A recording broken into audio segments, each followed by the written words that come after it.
Les causes liées à l'autisme, c'est quelque chose qu'on entend beaucoup parler, puis il y a énormément d'articles qu'on peut trouver, par exemple, dans la banque de données de l'American Psychiatric Association à propos des causes de l'autisme. On a toutes sortes d'articles, par exemple, qui vont faire le lien entre des médicaments pris pendant la grossesse et, par exemple, des cas d'autisme suite à ça. Puis, effectivement, ils trouvent beaucoup de corrélations.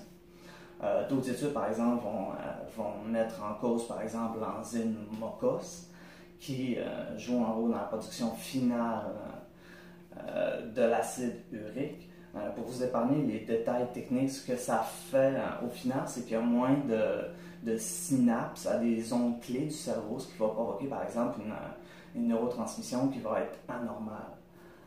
Ensuite, il y a aussi d'autres études qui ont montré qu'il y avait une sous-expression aussi d'une protéine clé dans tout le processus gastro-intestinal et que ça pourrait expliquer, par exemple, beaucoup de problèmes gastro-intestinaux qu'ont les autistes.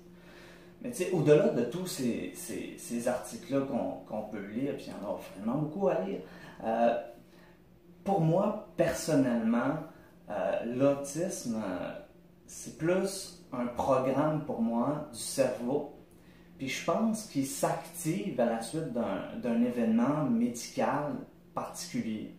Le pourquoi que je pense ça, c'est par exemple Daniel Tammet a souffert de graves crises d'épilepsie avant l'âge de 3 ans. Il y a même eu une séquelle au cerveau qui a provoqué de la synesthésie. La synesthésie, dans le fond, c'est par exemple l'association de certains sens, comme par exemple pour lui, les chiffres vont avoir une couleur, ce genre de choses. Après ça, Birger Senin, par exemple, qui est un autiste non-verbal, lui a souffert de surdité avant l'âge de 3 mois, comme moi d'ailleurs. Puis, chez beaucoup d'autisme, on voit d'ailleurs des problèmes médicaux à l'enfance, avant l'âge de 3 ans. Ça me donne l'impression que l'autisme sera peut-être un programme qui est probablement peut peut-être être lié à certains gènes, peut-être, ou peut-être lié à l'environnement, mais qui viserait au cerveau à compenser des déficits, des déficiences ou des anormalités que le cerveau se rend compte. Ensuite, souvent aussi, on peut voir par exemple des gens qui souffrent par exemple du syndrome de Down, avoir des traits d'autisme, même chose pour les gens qui ont de la génésie du corps calme.